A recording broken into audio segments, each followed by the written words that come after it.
Hey guys, welcome to the channel. As you see in the thumbnail, what if Ichigo got copies Zanpakuto and Harem? Before I start, please do support for more awesome content and subscribe my channel and like this video.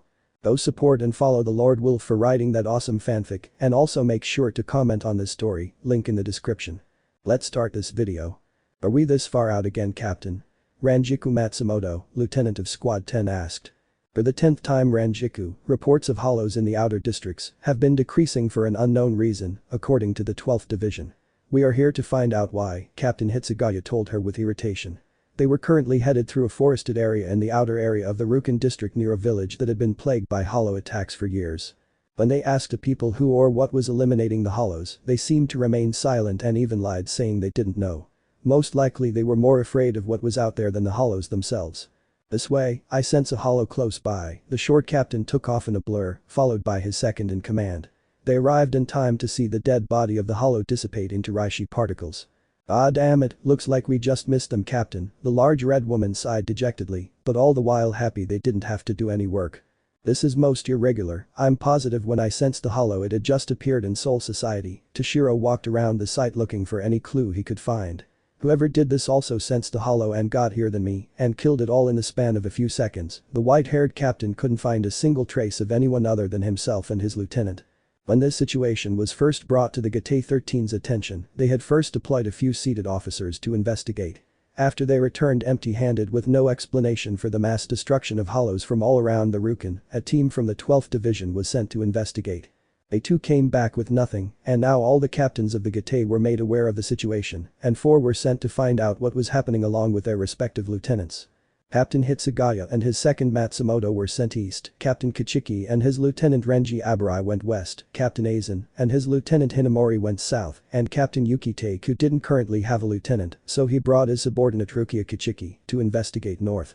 If there was a person or group of individuals behind the elimination of hollows in Soul Society, they would soon be discovered. Most seemed to believe that it was a group of rogue Shinigami that abandoned their duty and post. If that was the case, then the stealth force or punishment squadron would be deployed to deal with them. Hitsugaya wasn't sure what they would do next. After all, it was technically illegal for citizens of the Rukan district to fight hollows, only the Shinigami were authorized to, because only they had the power to, but at the same time these hollow hunters were providing a valuable service and had not caused any harm so far. It still remained to be seen whether or not they would be commended or arrested for their actions. For now all they were given orders to do was find them. Let's keep moving, Ranjiku, odds are they might still be in the area. The two of them quickly left, unaware of the black-cloaked figure wearing a skull-like mask stepping out from the shadows. The man was an expert at hiding his spirit energy, so the captain and his lieutenant never detected his presence. The figure took off his mask and dropped his hood, revealing a handsome 17-year-old boy with shaggy bright orange hair reaching past his neck, brown eyes and peachy skin. The boy walked over to a nearby boulder and sat down, pulling a few pieces of candy out of his pocket. Ah damn it, they're on to me now, he said to himself, picking out a strawberry-flavored lollipop. I'm going to have to be super careful now. He removed the wrapper and popped the red candy on a stick in his mouth. Hope those Shinigami aren't around tomorrow. The next day. Rukia wandered around the street seeing various shops and buildings. The people here seemed to be busy setting up for a festival of some kind that involved hollowed-out pumpkins with faces carved into them. She wasn't even sure what that was about. Separated from her captain, she wandered aimlessly. At first she attempted to ask people about the hollows being destroyed, but they either refused to tell her or didn't seem to know. Brawwww. A monstrous roar and the sounds of children screaming made Rukia stop and turn to see a group of little kids running from something wrapped in white bandages, wearing a pair of brown raggedy pants with a skull mask, making scary noises and walking weirdly as it made to grab at them. Halt. Rukia appeared in front of the monster with her sword pointing at the creature. Whoa there, little girl, relax. The creature held up his hands in surrender. And what are you doing with that sword, little one? He removed his mask, revealing a handsome face underneath. Little one, I'll have you know I'm a Shinigami of the 13th Division, that's why I have this sword, Rukia explained, not liking how he referred to her as a child. She was Shinigami and a noble and would not be talked down to by this guy. Oh, for real? I thought you were just one of the kids dressing up like a Shinigami for Halloween. The orange-haired guy laughed at the misunderstanding. What's this Halloween? And why are you dressed like that? Rukia asked, more like interrogated. You don't know? Well, it's a day people dress up like monsters and try to scare each other and eat candy, he explained to her with a grin. Why would they do that? Rukia looked around to see other people dressed up in similar costumes to this orange-haired teenager. For fun," he said like it was so obvious. "Well, I got some brats to find, see around, miss." Rukia Kichiki, his eyes widened in a way that was familiar to her by now, he must have realized she was part of the noble Kichiki family. Any minute now he would be bowing and making apologies like all the rest. "Pretty name, nice meeting you, Rukia." He put his skull mask back on and started to walk past her. Rukia was stunned that he didn't care about her status, she wasn't mad, she was actually sort of relieved. "Wait, I didn't get your name." Rukia called after him. "It's Ichigo Kurosaki," he replied through his mask. "And no, it doesn't mean strawberry." Rukia smiled and waved as he walked off, he seemed nice. It wouldn't occur to her until much later that Ichigo didn't seem surprised that a Shinigami was patrolling the area, nor did he question it. Later. "Alright kids, let's try this street," Ichigo said, still in his costume, the sun had gone down and he was chaperoning a group of kids also dressed in costumes as they went around trick-or-treating. For the past 4 years the parents of this town had asked him to keep watch over their children while they had their fun on Halloween, they trusted him and knew he would protect them from any harm. "Make sure to say thank you," he called to them as they carried their sacks filled with candy. Ichigo suddenly turned towards the nearby forested area, sensing the presence of a hollow. After telling the kids to wait here for him, he disappeared in a flash to deal with the nuisance. "We'll have to wait here and see what happens," Yukitake said, sitting up high in the tree with Rukia on another branch. They watched a large beetle-like hollow stomp about the forest floor. "But what if no one shows up, Captain?" she asked her friendly commander. "Not to worry, Rukia, if no one shows up we'll deal with the hollow before it wanders to close the edge of the forest," he assured her with a kind smile. They happened to be in the area when the hollow showed up and decided to wait and see if who they were looking for would show up to kill it. Turns out they didn't have to wait long. A figure in a black cloak appeared out of the darkness of the night and walked slowly towards the hollow. The beast let out a roar and charged towards him as he unsheathed his sword. The blade looked average, but the hilt was covered in ragged torn bandages and the guard looked old and rusted. The hollow didn't stand a chance. 1 second its face was a foot away from the black cloaked man and the next its mask was split down the middle by a powerful swing of his sword. Rukia watched in awe at the speed, power and precision the man wielded. Her captain stood up and dropped down from the tree, alerting the cloaked figure to their presence. "That was quite impressive, stranger," Yukitake said, walking over to the mysterious hollow slayer with his hand away from his sword to show that he came in peace, for now. The cloaked man remained silent as he looked at the captain. "May I ask for your name?" Was the only response he seemed to give. Rukia appeared next to Yukitake, catching the cloaked man's attention. She noticed the mask on his face and it rang an instant bell with her. It looked just like the same skull mask on the face of someone she met earlier today named Ichigo. The still unidentified masked figure merely swung his sword to flick the hollow blood from his blade before sheathing it and turning to leave. "Wait." Yukitake tried calling after him, but he disappeared into the darkness, leaving no other trace that he was there. "Well, that was odd, but at least we got a look at a potential suspect in all this." "Captain, I believe I've seen that mask before," Rukia admitted. "Where?" "This man I ran into earlier today, he was dressed like a monster and wearing a mask just like that one," Rukia thought about, but realized one important fact. The difference was that he didn't have any spiritual pressure, but whoever that was clearly did, Captain. "That is true, and it is Halloween, so most likely there could be a shop selling masks like that one. Did you happen to get his name?" Yukitake asked. "Yes, his name is Ichigo Kurosaki," Rukia answered quickly. "Well, he must live in this area. If we find him we might be able to find out where he got the mask, and maybe the store that sells them could help us find our mysterious hollow slayer." Yukitake seemed remarkably optimistic about this needle in a haystack situation they were in. Later.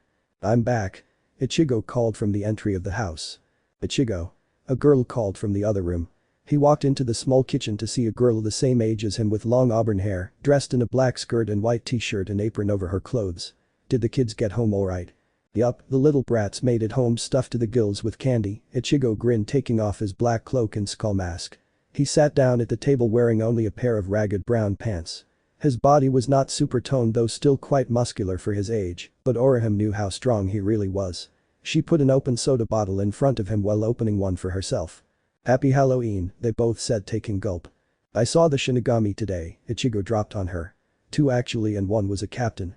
"Oh no, are we going to have to move again?" Orihime asked. "Probably, can't have the Grim Reapers finding me," he said while making finger quotes at the words Grim Reapers. "I know what you're doing is breaking the law, Ichigo, but you're still doing the right thing," she said, walking over to hug him from behind. "I know, Orihime, but I doubt they will see it the same.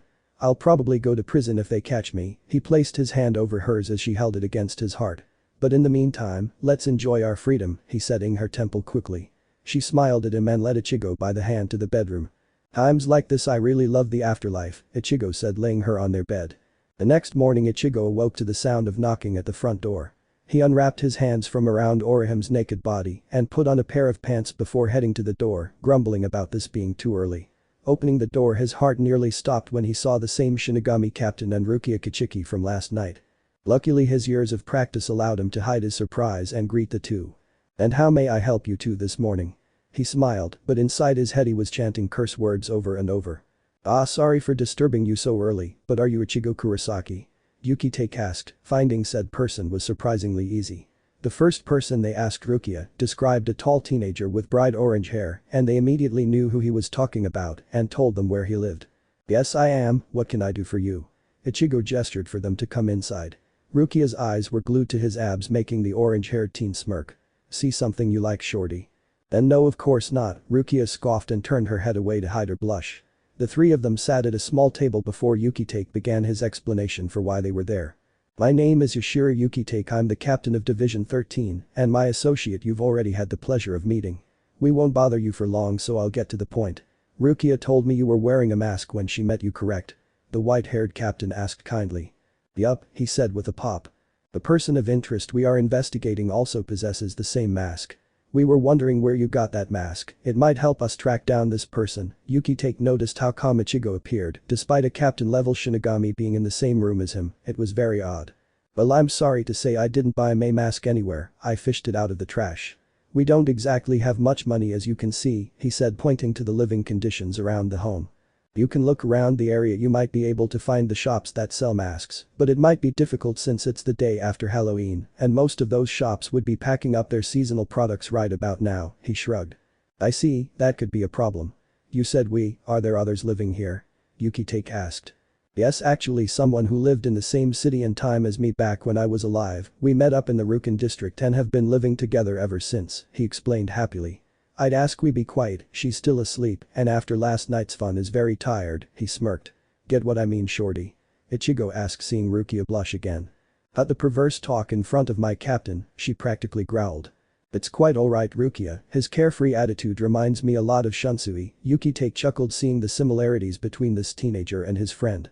"It was actually nice and refreshing to meet someone so informal in the Rukin. Well, we won't take up any more of your time, Kurosaki." He stood up to leave with a bow. "Please call me Ichigo," he stood up and bowed politely. "Thank you for your assistance, Ichigo," and with that the captain and Rukia left his home. When they were gone, Ichigo let out a sigh of relief. He had been keeping his spirit energy so tightly confined, afraid this captain might sense even a fraction of it. For now he blended into the Soul Society as a powerless but albeit dashingly good-looking soul of the Rukin district, and that's how he'd like to keep it. Captain Yukitake and Rukia walked the street in silence after they left the young man's home. "Did anything about that conversation strike you as odd, Rukia?" the older asked in a serious tone. I'm sorry, I don't understand what you mean, Captain." Rukia followed next to him respectfully. That Ichigo didn't seem at all surprised or impressed by a captain being in his home, nor did I detect a hint of nervousness in his voice. Yukitake's suspicions became aroused when Ichigo didn't even flinch when the other tried to send a small pulse of spiritual at him. Even ordinary and powerless souls would at least be a little sensitive to Ryatsu, but Ichigo didn't so much as twitch when he felt Yukitake's. "Now that you mention it, Captain, he didn't seem surprised when I told him I was a Shinigami when we met yesterday." Rukia was starting to see how curious this was. Perhaps Ichigo Kurosaki was more than he appeared to be. That evening. "You ready to go, Orihime?" Ichigo asked from the front door while biting the top corner off of the bar of chocolate. He carried a backpack containing all of his things, including his cloak and mask. He currently wore a pair of faded frayed blue jeans, a white cotton V-long-sleeved shirt, a pair of red Converse that he got from the underground market, and orange-tinted wide sunglasses, with his sword strapped to his belt. Orihime appeared from the bedroom with her bag packed, wearing a light blue tank top, skinny jeans and sandals. "Hello, good looking," Ichigo liked making her blush with his cat calls. "I'm ready, Captain." Orihime gave him an adorable salute. The two of them walked out of their home for the last few years and made their way west to find a new home, not before letting their friends and neighbors know they were moving, of course. "Are you upset that we have to move again?" he asked with rare maturity in his voice while they walked. "I'm always sad to leave our homes," she said sadly. "Do you ever regret staying with me?" Ichigo asked this question all the time. I made a promise to always stay by your side, Ichigo. I'm not about to break that no matter what, Orihime said confidently. She stopped and tried to him, but a pink bubble from the gum in his mouth stopped her, so she just settled for holding his hand while they walked. Captain's meeting. Report. The head captain ordered. We found nothing, head captain, not a single trace of whoever is responsible for the destruction of hollows in the Rukin district, Captain Aizen said, taking a step back in line. That's not entirely true. Myself and a member of my division, Rukia Kichiki, managed to confront the individual, but he ran from us. A few captains muttered how inexcusable it was for letting the suspect go. To be fair, they were not given orders to apprehend this character, Kairaku defended his friend's actions. It's true, we were merely sent to discover the identities of those responsible, Hitsugaya added. Everyone began to argue about official orders and implied orders. Enough, the head captain stomped his cane on the wood floor to command everyone's attention. The new orders are as follows: Captains Yukitake, Aizen, Hitsugaya and Kichiki will return tomorrow to the field to continue investigation. If the rogue responsible is spotted, you are to apprehend on site. Captain Yukitake, have a description and drawing of the suspect made for wanted posters. That will be all. Yamamoto's orders were clear and absolute. One captain in particular, while wearing a kind mask of falseness, was silently growing more aggravated. Sasuke-san had already discovered the anomaly of the hollows being eliminated mysteriously long before the 12th division. He was hoping to find the source of this mystery, but failed to do so, and now the Gate was involved. Aizen believed that whoever was doing this would have been flushed out by now, but ironically there remained a ghost. The best way to find a needle in a haystack is to burn all the hay, he smirked as he contemplated how to bring this mysterious individual to the light. Renji was bored out of his mind. This was the 5th day in a row that he, along with his captain, had been investigating the west side of the Rukin districts. They were given a description so they at least know what they're now looking for, a mysterious man in a black cloak and skull mask, but finding said person was proving incredibly tedious if not impossible. Captain Kichiki, where should we head now? He asked, seeing as they both seemed to come to similar conclusions that this was a fruitless venture. There's a forested area nearby, Lieutenant Abarai, go investigate. I'll continue the search on the streets for any leads. Byakuya Kichiki as always took his job and orders with 100% seriousness. Renji did as he was told and headed towards the forest line, not believing he would find anything in there. Imagine his surprise when he found a large horde of hollows hiding out within, along with a figure exactly like the described suspect cutting them down with ease. In that moment Renji decided to hell with his orders. For now he would help this stranger fight these monsters. Ichigo was getting annoyed with this, not the fact that hollows had snuck into the Soul Society again, but the sheer number of them that managed to hide right under the nose of the Shinigami was astounding. Either they were much more incompetent than he believed or something fishy was going on here. Just as another skull-faced beast was about to sneak up on him from behind, a long segmented whip-like blade sliced the hollow's head clean. Roar Zabumaru. Renji sliced through another hollow like paper. Not bad, Red. Ichigo yelled, cutting down more hollows, one after another. After they finished slaying the last of them, Renji turned to face the mysterious cloaked fighter. Who are you? The red-haired lieutenant asked. That is a tricksy question. Let's just call me a concerned citizen trying to clean this place up, Ichigo said, and turned to leave. Wait, I have orders to bring you in. Renji yelled, pointing his shikai at the stranger. So follow them or follow your own instincts, or are you one of those mindless foot soldiers who can't think for himself? Ichigo continued to walk away, or would have if 5 light beams didn't appear around him to lock him in place. This is a Bakudo. Ichigo looked around to see who cast the binding Kido on him. He got his answer when he finally noticed the dark-haired captain of the 6th division standing a few yards to the left of him. Captain Kichiki. Renji was surprised to see his captain here and realized he must have sensed the battle going on. Lieutenant Abarai, were you about to let the suspect escape? Byakuya asked coldly. Renji flinched when he realized what his captain was asking. No, sir, I don't think he's done anything wrong. He tried to argue that the so-called criminal was anything but. Doesn't matter, we have our orders to apprehend him for questioning. Whatever laws he's actually broken are for others to decide. The sound of clapping caught Byakuya's attention. It appeared their masked vigilante had escaped the Kido without them noticing and was standing there applauding. Well said, spoken like a true captain of the Gate 13, mindlessly loyal, obedient, just like a good little doggy, he laughed. I wonder if you would slit your own if you were given orders to. Well, I'd love to stay and chat, but I'm on tight schedule, ciao. And with that he vanished in a burst of shunpo. We need to go after him. Renji was stopped by the hand of his captain. It's pointless, his spiritual pressure has vanished. Byakuya stared at the place the mysterious masked man had left. The words he spoke and the skill at which he cloaked himself made him wonder if the man truly was a Shinigami gone rogue. It definitely sounded like he had issues with the Gate as a whole. They would have to bring in more officers now to comb this area for the suspect. It would only be a matter of time before they found him and could finally get their answers. Elsewhere. Ah damn it, Ichigo gritted his teeth as he pulled off his shirt, revealing the large scratch marks he got from the hollows earlier. Oh my goodness. Orihime gasped, seeing the still bleeding wounds on his back. It's fine, Haim, it doesn't hurt as much as it looks, he smiled despite the pain. Ichigo knew it was his own fault, he got careless, and a few hollows managed to get past his defense. His Zanpakuto had already chastised him for being too reckless. The old man in his inner world sometimes acted more like a father than his Zanpakuto spirit. Let me fix it, lay down please. Ichigo did as she asked and laid face down on the bed, while Orihime used her gift to heal the damage done to his back. Neither of them understood where her unique power came from, but Ichigo always told her that she was the perfect person to have that kind of power. All done, how does that feel? Much better, you beautiful white mage, he smirked, giving her a quick peck on the cheek. Ichigo grabbed a pack of jawbreakers from his pocket, which she quickly confiscated, telling him not to spoil his dinner. Ichigo stuck his tongue out at her playfully and pointed out she was acting like a mom. Anything particular you want for dinner?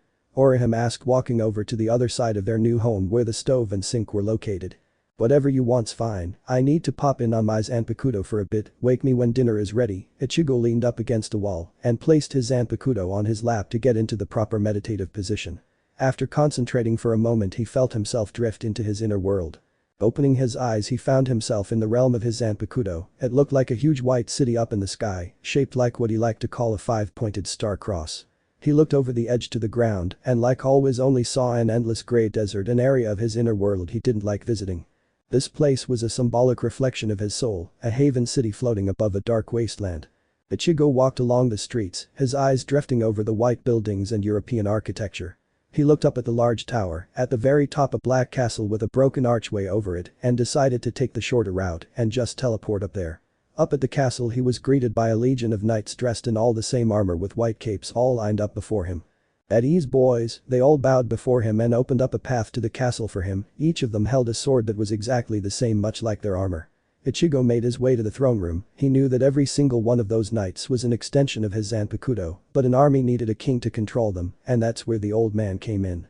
Ichigo, the man at the throne said before standing up from his seat. Before Ichigo stood a middle-aged man with messy dark hair, a thin goatee, wearing a black torn and frayed overcoat with a white button-up shirt underneath, black pants and boots. Yo. Old man, Ichigo walked over to the Zanpakuto spirit. What are we doing today? It's time we forge another sword, Ichigo, he spoke somberly. Again? Come on, we just made one last week, the orange-haired teenager complained. Don't be lazy, Ichigo, the spirit of his inner world scolded as he made his way over to a workstation they kept in the throne room.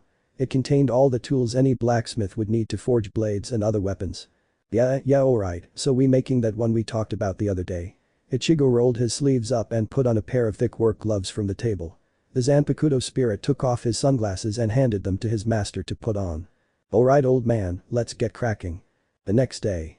Okay, something's definitely fishy going on, Ichigo said as he cut down another wave of hollows. Again, he was dealing with a swarm of these things that managed to remain undetected while in the Rukin district. He was now more suspicious than ever that someone had to be helping them. And the cavalry finally shows up, well, better late than never. While he was fighting, a group of Shinigami appeared and jumped into the fray to help fight these hollows. After they finished, Ichigo suddenly found himself surrounded with swords pointed at him. You flatter me with all those swords, Ichigo chuckled while they all looked so serious. Our orders are to arrest you on sight, surrender peacefully. This guy appeared to be leading the group. He had black short spiky hair, a set of scars over his eye, and the number 69 tattooed on his face. He also wore his Shinigami garb sleeveless. What's your name? Ichigo asked the black-haired fellow. Said Shinigami officer was taken aback, the question surprising him when it was himself who should be asking that. Shueihei Hisagi, lieutenant of Squad 9, Shueihei introduced himself. Ichigo smirked under his mask. So this guy had manners, which means he was somewhat reasonable. Listen Shueihei doll, since you don't know how this going to go down, I'm going to tell you. Everyone around him started to grow nervous by the nonchalant demeanor he put out. I'm going to walk away, then you're going to try and stop, that will be your first mistake. Ichigo paused for dramatic effect. Then we're gonna fight, you're going to lose and I'll still walk away. That okay with you, pumpkin? We can avoid all of that, just surrender your weapon and come with me, Hisagi tried to plead with.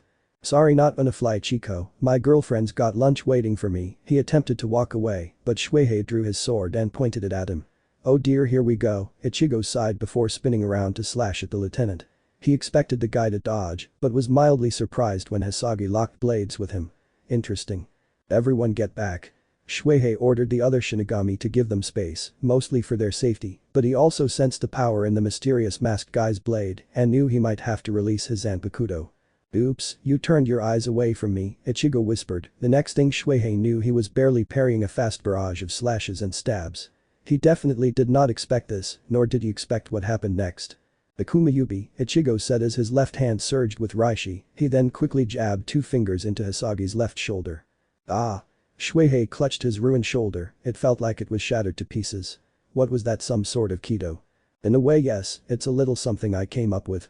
A friend tried to teach me something similar that would do my whole body like that, but I could never wrap my head around it. Ichigo stared at his hand for a moment in remembrance. So I made my own smaller version that works on my hand. Does it hurt? It should, considering I just obliterated the bones in your shoulder. Just be glad I didn't target a vital organ, he chuckled, finding humor in the situation. Well, if you don't want another, I suggest you stand down, sweetheart. Not yet, Hisagi panted, trying to ignore the pain while glaring up at the skull mask that was practically leering down at him. He refused to back down and fail his assignment. I warned you, Ichigo raised his sword to continue fighting. Stop right there. A voice shouted and Ichigo froze, seeing that he was now surrounded by more lieutenants and a few captains. Captain Hitsugaya took a step forward in warning. Alright, you got me, I surrender. Ichigo shouted dramatically while letting his sword fall from his grasp. Everyone was surprised that he seemed to give up so easily. What, I'm seriously outnumbered and outmatched now, he shrugged, holding his wrists out. Toshiro took that as his cue and placed a pair of Riatsu suppressant handcuffs on his wrists. Now let's see who we have here, Captain Aizen said while approaching their mysterious vigilante. He quickly removed the hood and pulled the mask off Ichigo's smirking face. Rukia gasped, seeing the face of Ichigo, whom she met a few days ago. No way. She blurted out. Rukia, you know this guy? Renji asked. Yukitake answered for her. His name is Ichigo Kurosaki, we met him the other day following a lead. I knew there was something off about him, but I wasn't expecting this. Yukitake seemed just as surprised as Rukia that their masked suspect was the orange-haired young man. We need take him back to the Seireitei for questioning, Byakuya said, reminding them of their orders. Well, let's move out, ladies, Ichigo said mockingly to his captors. They all glared at him and began the trek back to their fortified city. An hour later, they all grew curious enough to go against protocol and start asking him questions. Well, just Ranjiku anyway. You know, you're very handsome for a criminal, she commented. Thanks, Missy, but I'd prefer you don't flirt with me too much. My girlfriend's cuter than you and throws more at me than I know what to do with. Renji almost stumbled as he walked, trying to hide his laughter. Oh snap. Rejected. Ichigo held up his cuffed wrists and snapped his fingers in a sassy way. Ranjiku actually blushed in embarrassment, making Hitsugaya blink in surprise, as that almost never happened to her. You know what, that was very mean, I apologize, I've had a long day, I got arrested. He exclaimed, holding up his cuffed wrists again. By you lot. Though apology accepted, at least he was nice and knew how to say sorry. Rukia stared at him oddly as she walked directly behind him. She noticed him stealthily toss a piece of folded paper back at him. Rukia quickly grabbed the paper and moved to the back of the group where she could read it without anybody seeing. She unfolded it quietly, seeing a hand-drawn map with a message that read as follows. Please deliver this message to Orihime. Directions to my house, over. Rukia flipped the paper over. Dear Haim. Got captured by Shinigami and headed to Seireitei. Don't worry, I'll break out and be back in time for breakfast tomorrow. Love. Your one and only Ichigo. P.S. Give this Rukia girl a piece of cake or something. Why the hell would he tell me he's going to escape? Is this guy an idiot? Rukia sighed in annoyance. She got her answer when Ichigo turned to look back at her and winked. Yes, definitely an idiot. Excuse me, I have to go check something out, Captain. Yukitake, who secretly watched her read the note, let her go, telling her to come back quickly. Breaking rocks in the hot sun, I fought the law and the law won, Ichigo started singing out of boredom. Could you not do that? Captain Hitsugaya said, clearly irritated by this young man's lack of seriousness. Ichigo stopped singing, but started whistling the song instead. As punishment, they tied a strip of cloth over his mouth, but that didn't stop Ichigo from humming the song. By the time they reached the Seireitei, most of them were ready to kill this orange-haired nuisance. We'll take the prisoner from here. Captain Soifan appeared to be waiting for them as they crossed the gate with a group of prisoner escorts. Oh, what are the cells like? Dinner at 7 please, Ichigo chuckled, purposely trying to grate on everyone's nerves. You criminal are going right to interrogation. Soifan grabbed him by the collar and dragged him away. What do we do with his Zanpakuto? Renji asked aloud, holding the criminal's sword up. I'll hang on to it in my division quarters, Yukitake said, picking up the old-looking blade and taking it with him. Renji decided to help Shuhei to the 4th division and get his ruined shoulder looked at. Interrogation room. You will take this seriously or else. Soifan yelled at the orange-haired young man. Alright, you win, Captain, I'll tell you everything you want to know, Ichigo said, sitting in a chair, hands still locked in Ryatsu suppressing cuffs. First, where did you get that Zanpakuto? She asked rather aggressively. I found it, Ichigo stated simply. That's not an answer, she grabbed the front of his white long-sleeve shirt threateningly. Well, it's the truth, years ago I was wandering around shortly after coming to the afterlife and I saw a sword sticking in a rock in the woods. So I pulled it out like the great Excalibur, there you go, Ichigo explained with a theatric flair. You're getting closer to a one-way ticket to the maggot's nest, Soifan was getting frustrated with this little bastard. Who trained you in Shinigami arts? Sorry, that one I can't answer, she said, not to tell anyone if I get captured. Ichigo looked at the female captain apologetically. Soifan was about to punch him when a familiar presence at the door stopped her. I didn't realize your methods had become so brutal, Captain Soifan, Anohana said with a smile that would have unnerved anyone, though Ichigo seemed to be unaffected by it. Especially for low-level lawbreakers such as him. Captain Anohana, what are you doing here? This is an interrogation. Soifan asked as the captain of Squad 4 made her way over to the suspect.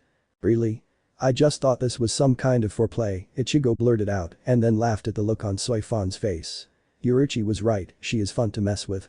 Ahem, I'm here to do a quick checkup and see if the suspect is injured. She leaned down and placed a glowing palm over Ichigo's heart. My name is Retsu Anohana, I'm the captain of the 4th division.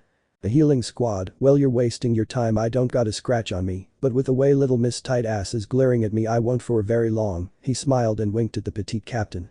If you just cooperate with us, this can be over easily, she tried to use her creepy yet warm smile on him again, but it failed to do its job once again.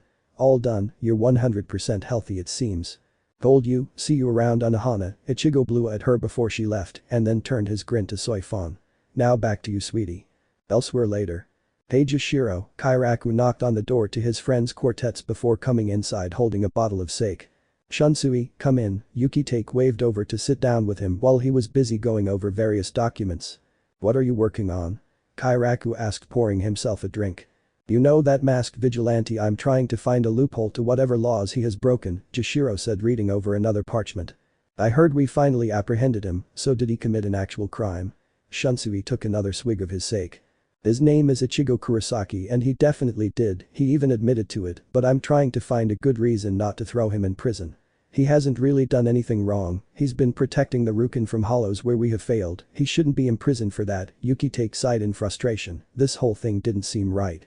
Isn't that law that says souls of the Rukin district can't fight hollows very old, so perhaps it's been changed or altered since then, Shunsui commented, taking another drink while tipping his hat. You have point, my friend, Jashiro put all the oldest documents to the side and started looking at things from the years after that law was made. After half an hour of silence he finally found what he was looking for. Here, it says that a citizen of the Rukin district may fight against a hollow if lives are in danger and no Shinigami are present. However, this other law states that a soul in the Rukin can fight a hollow under the supervision of a Shinigami officer. So according to those two laws, our captive can legally slay hollows with or without us being there, Kairaku summed up. It appears so, Yukitake stared at the documents making sure they were correct. One was older than the other and these laws were changed years ago during war times, so it makes sense that some people might have forgotten about them. So basically we captured someone who has broken no law, Shunsui said dryly, taking another sip of his sake. Unfortunately, yes, Yukitake sighed and picked up the documents to show to the head captain that they had to let Ichigo Kurosaki go, this was turning into a proper mess. Detention cell. Ichigo sat in a wooden chair in his prison cell watching the young lieutenant through the bars. Lieutenant Hinamori was given orders by her captain Aizen to guard the prisoner and make sure he didn't try to escape, which seemed easy, as said prisoner seemed to be in his own little world. What had it got in its pockets? As he wouldn't say precious, no he wouldn't, Ichigo mumbled to himself, creeping the girl out before clearing his to him. Excuse me dear. What is it? Momo asked while keeping a good distance from the bars. Ichigo stood up and walked closer to his cage. I have something important to tell you, he whispered. Then tell me, Momo eyed him suspiciously. You have to come closer, she looked at him like he was crazy. Come on, I can't do anything with these handcuffs, suppressing my spirit energy. Against her better judgment, Hinamori stepped closer until she was a few inches away from his face. What? I'm going to break out of here in a minute, Ichigo whispered before grinning excitedly. Don't tell anyone, it will be our little secret. He shushed her quietly as he took a step back to sit back in his chair. How do you plan on escaping with those cuffs on your wrist? Momo humored him, taking several steps back. Easily, would a countdown help? Ichigo asked. Alright, that's enough. Momo turned to look away from him. 10, now don't be nervous Momo. 9, he continued his countdown. Why would I be nervous? Hinamori was starting to get uncomfortable. 8, you look nervous, there's no reason to be, when I break out I'm not gonna hurt you, Ichigo stated with all honesty, his words actually having an opposite effect on the lieutenant. Stop it, she wasn't totally freaked yet. 7, I mean it, I have no intention of harming you. 3. He skipped 3 numbers. I'm accelerating for dramatic effect. Oh dear, what's that on your sash? Momo looked down to see a pair of Ryatsu suppressing cuffs attached to her waist sash. Oh my, what sort of kinky stuff are you into? These aren't mine, Momo stuttered out. Ichigo hummed in thought while using his now free hands to tap his chin in thought. Well then, they must be mine. Ichigo suddenly appeared from directly behind Hinamori and covered her mouth before she could scream. Hush, I told you I'm not going to hurt you sweetheart, was the last thing Momo heard before everything went dark. Ichigo used a Aikido that his friend Yuruchi taught him to put someone to sleep. Ichigo gently carried her into his now unlocked cell and gently laid her on the bed. Sweet dreams, he had her hand and left the cell door open for when she eventually woke up. Mr. Sandman, bring me a dream. Make her the cutest that I've ever seen. Ichigo hummed the rest of the song as he made his way outside. He fished an orange-flavored hard candy out of his pocket and popped in his mouth. Once he was outside he noticed the sun was starting to go down as he tried to get his bearings. Which way out of this birdcage? Ichigo licked his index finger and held it up to test the air, which of course did nothing to help. This way, he started walking in a random direction, unaware of the pair of eyes watching him from the shadows. Sasuke-san stepped into the light after Ichigo had left. It appears my experiment wasn't a lost failure. Ichigo Kurosaki, Aizen's smile turned sinister for a moment before donning his normal mask. So what is Ichigo normally like? Rukia asked Orihime, taking a bite from the piece of cake she was so graciously given. You met him? Well, that's what he's like, the auburn-haired girl said, taking a bite from her piece. But he's just so eccentric, Orihime interrupted. Weird, Rukia said. He just acts like he doesn't care about anything.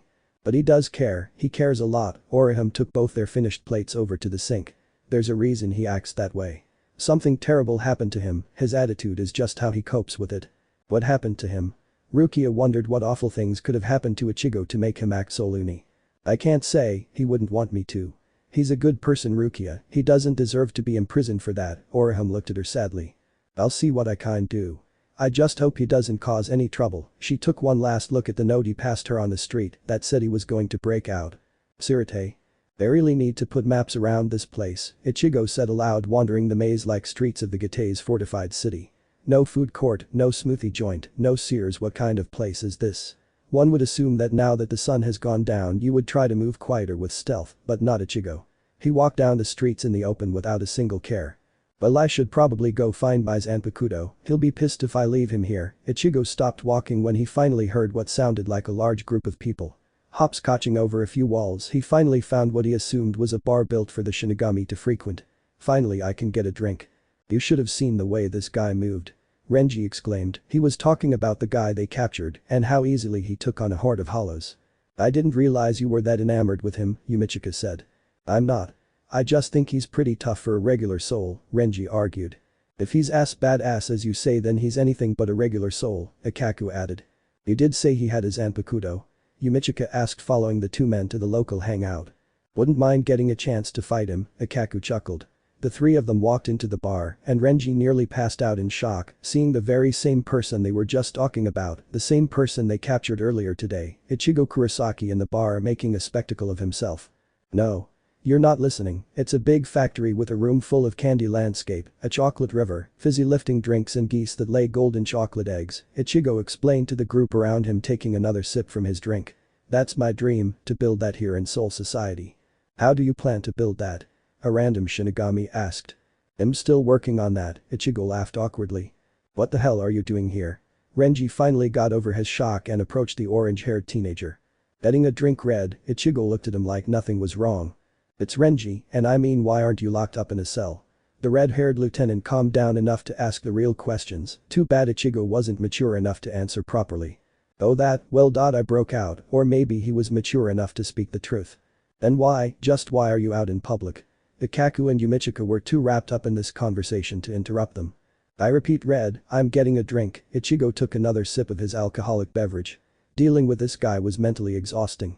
Renji pulled up a chair and sat next to the orange nuisance.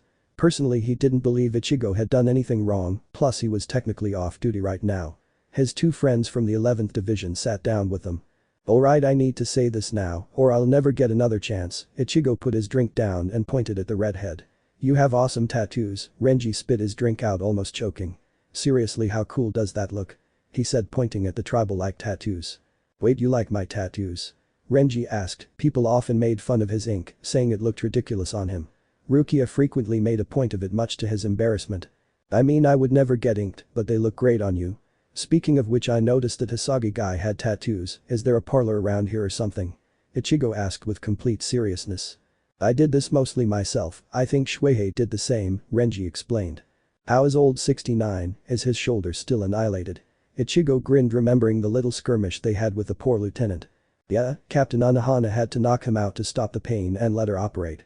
I don't know what that attack was you used on him was, but I would hate to be on the receiving end of it. There was still so much they all didn't know about this Ichigo character. At the moment, he wasn't a threat to Soul Society if he was taking it upon himself to deal with the hollows that trespassed.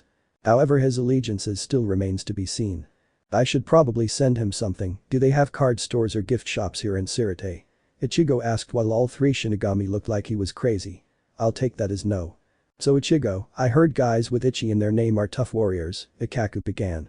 You're not coming on to me, are you? Ichigo bluntly asked, making the bald-headed officer pop a vein and glare at him. No. I'm asking how strong you are. Ikaku yelled. Wait, you're not interested in me like that, am I so ugly? Ichigo sighed dramatically before busting out laughing. Listen, I don't know exactly how strong I am. For the past several years I've been killing your run-of-the-mill hollows, so I've never really gotten to test my power against a real challenge. If I went up against, say, a captain, I don't know exactly how that fight could turn out. The group continued to drink while they talked about random stuff. Eventually they got Renji too drunk and he had to leave. Ichigo, you have go back your cell. I'll get in trouble, he slurred out, mumbling something about his strict captain.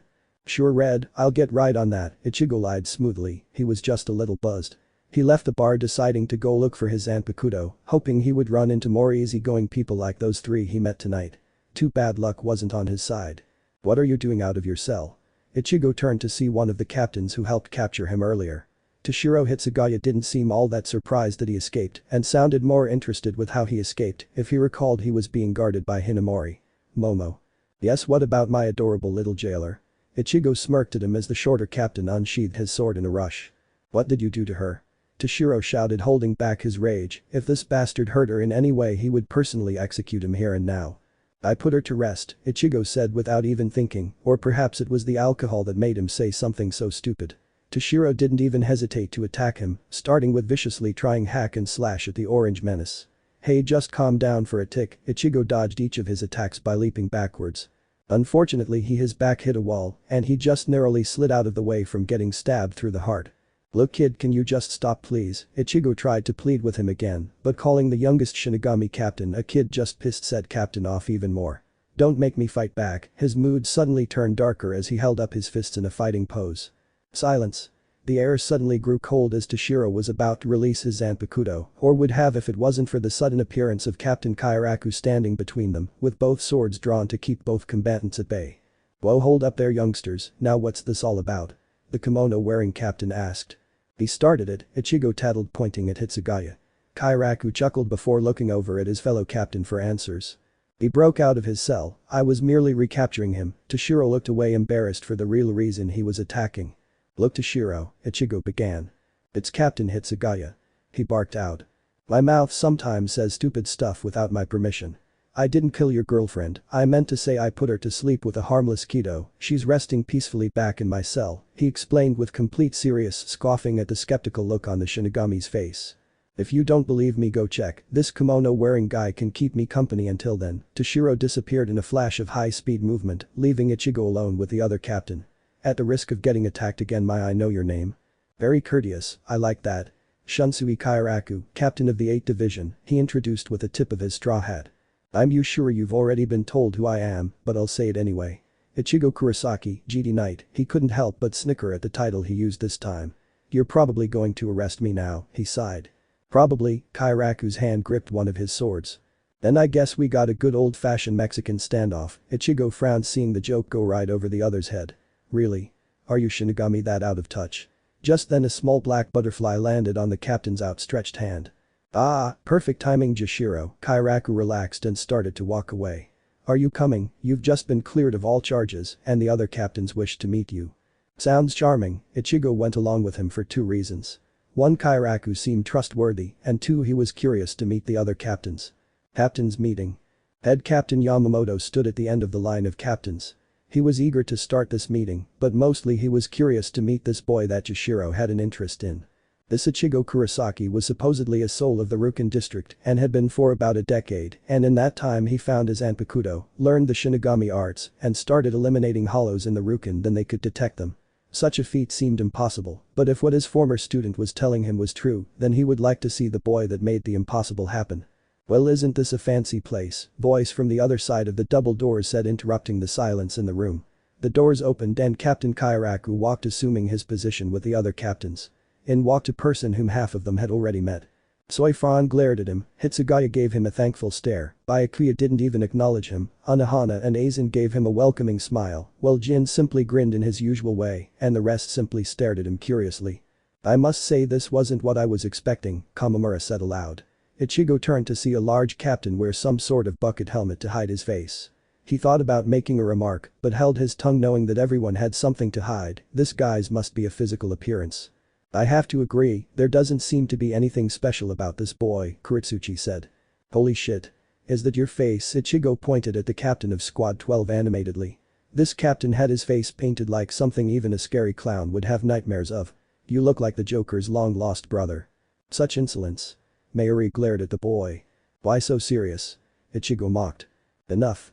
You are Ichigo Kurosaki, correct? Yamamoto interrupted. Yes, I am he. Ichigo brought his attention to the old man at the end of this line of captains. So that must be the head captain, did I say that aloud? Then you have our utmost gratitude. Some of the captains were stunned that Yamamoto was openly praising this criminal for his actions. Yukitake has brought it to my attention that the laws which forbid souls of the Rukin from fighting hollows have been changed long ago, therefore you have done no wrong. Wait, what about the theft of his Zanpakuto? Soifan interrupted, not wanting this flirting creep to get away scot-free. Not after how he humiliated her during his interrogation. We checked into that, all missing and stolen Zanpakuto from the last 20 years have been accounted for, Yukitake added, wherever Ichigo got his Zanpakuto it wasn't from the Seireitei. I told you I found it stuck in rock, I didn't steal anything, Ichigo glared at the captain of the 2nd division, he didn't like being called a thief and liar. Speaking of my Zanpakuto, can I have it back please? Jashiro Yukitake reached behind him and pulled out the rusted antique-looking sword in its beat-up sheath, along with the boy's black cloak, and handed it to Ichigo. Ah, perfect, and now, he grinned sinisterly and reached into his cloak pocket aggressively. Everyone tensed thinking he was going to attack them, but he simply pulled out a chocolate bar, unwrapped it and started eating. Any further questions, Your Honor? The orange teenager asked with a mouthful of chocolate. Hitsugaya rolled his eyes at the distinct lack of manners in front of the head captain. Why have you taken it upon yourself to eliminate hollows on your own? Yamamoto asked the big question on everyone's mind. Ichigo stopped eating his candy and looked at the old man with complete seriousness in his brown eyes. Because no one else will, Ichigo said softly. We do deploy Shinigami to deal with the hollow threat, Byakuya interrupted, that was the first thing he said through this whole meeting. He just didn't like how this Kurosaki brat was implying that they weren't doing their job. Yes you do, but unfortunately a lot of souls are swallowed by those things before your little foot soldiers even get there, slowed down by paperwork and sheer lack of urgency. I doubt a noble like you would understand what it's like to be alone in the dark, hearing nothing but screaming and chewing, then praying to whatever god can hear you that you won't be the next course. Ichigo glared at Captain Kichiki whose face remained impassive, like he could understand how people in the world outside of the Seireitei had to live. Not to mention it's pretty much a dog-eat-dog world in the Rukin district, I can't tell you how many thugs, gangs and murderers I've had to put down. We're sorry about the poor living conditions, but we simply don't have enough soldiers to fully monitor such a vast world. Anohana tried to perhaps excuse the decline of the Rukin to lack of Shinigami. Sorry. That's all you have to say. You let the Rukin fall to pieces and you're sorry. Ichigo turned his heated stare on the captain of the 4th division. Unknown to him he was starting to lose his tight control that he had on his Ryatsu. Yamamoto actually opened his eyes, finally getting an understanding of his power, while some of them were honestly shocked with the amount of strength this boy seemed to possess. Up till now they were under the assumption that he was merely as strong as a seated officer, but now with how heavy the air was getting, it seemed he was far stronger than that, perhaps even captain level. Denpachi grinned like a maniac at the prospect this kid could present for a decent battle.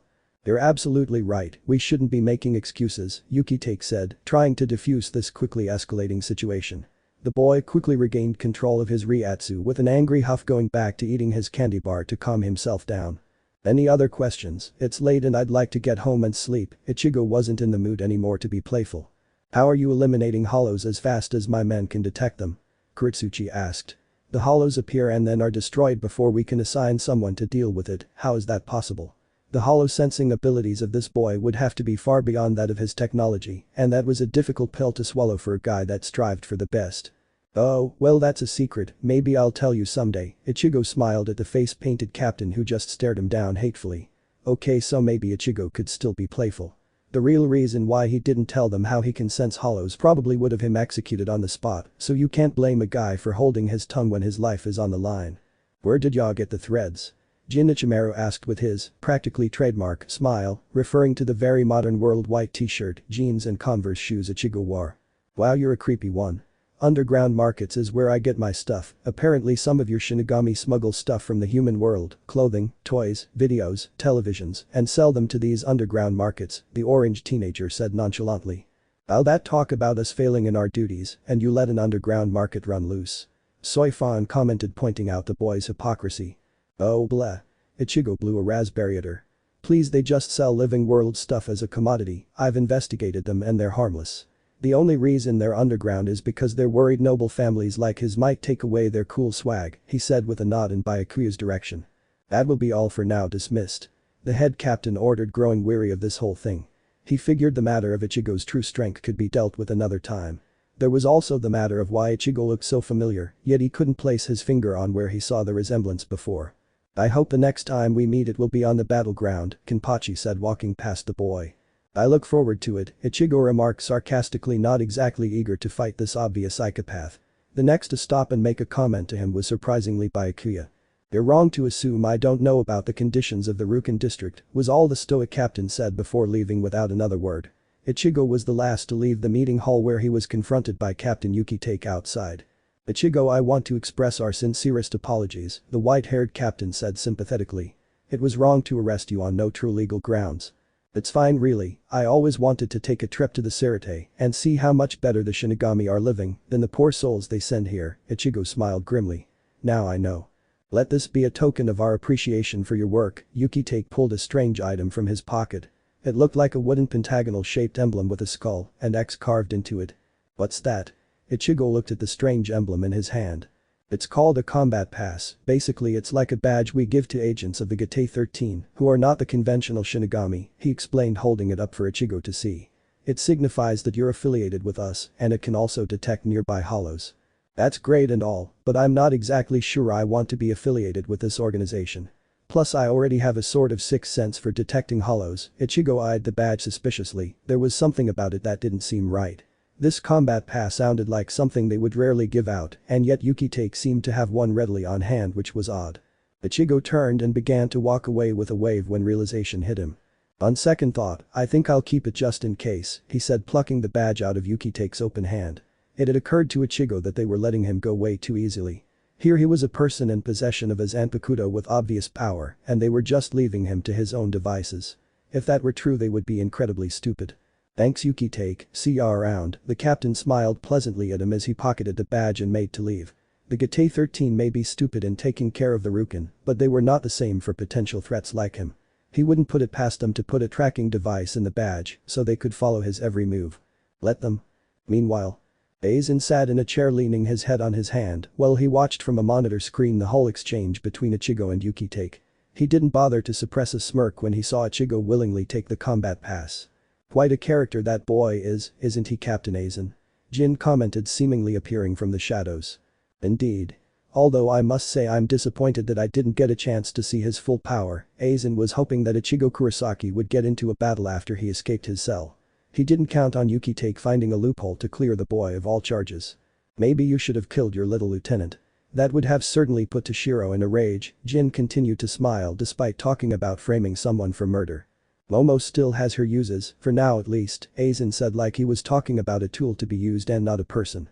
His smirk reappeared when he watched Ichigo on the screen walk by Rukia Kichiki and begin to talk. A plan to get Ichigo to reveal his true power started to form in his head. But Ichigo.